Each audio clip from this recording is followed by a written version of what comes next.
We get all of our energy and necessary molecules for life from the food we eat. Before we can use the molecules we eat, they have to enter our cells, starting with the cells lining the small intestine. Let's zoom in to the surface of a cell. The plasma membrane of the cell is selectively permeable. That means that some molecules can move across it while others cannot. So how do materials enter and leave cells?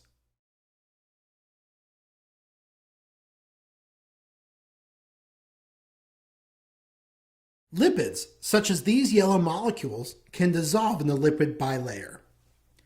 Notice how they move with the concentration gradient, from where they are more concentrated to where they are less concentrated. This is an example of diffusion. Diffusion is a form of passive transport. It does not require energy from the cell. Most molecules can't cross the lipid bilayer. Here, the sugar fructose moves into intestinal cells by facilitated diffusion, moving with its concentration gradient through a transport protein. Facilitated diffusion doesn't require energy from the cell, so it's also a form of passive transport. Water crosses the plasma membrane by facilitated diffusion or by diffusing across the lipid bilayer directly. The diffusion of water across a membrane is also known as osmosis.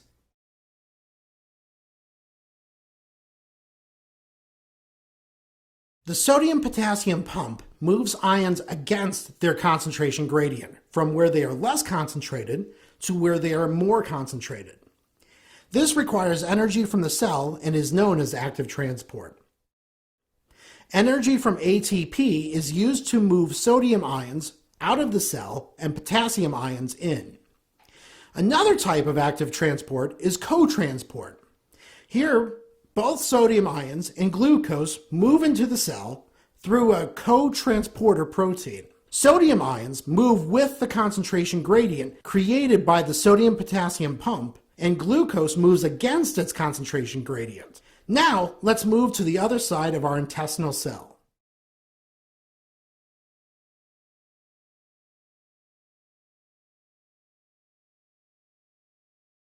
Materials can be exported in vesicles that fuse with the plasma membrane and release their contents outside the cell.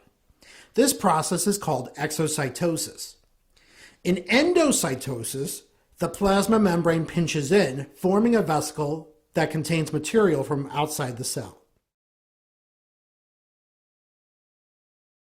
On this side of the cell, we can also see oxygen and carbon dioxide diffusing across the lipid bilayer.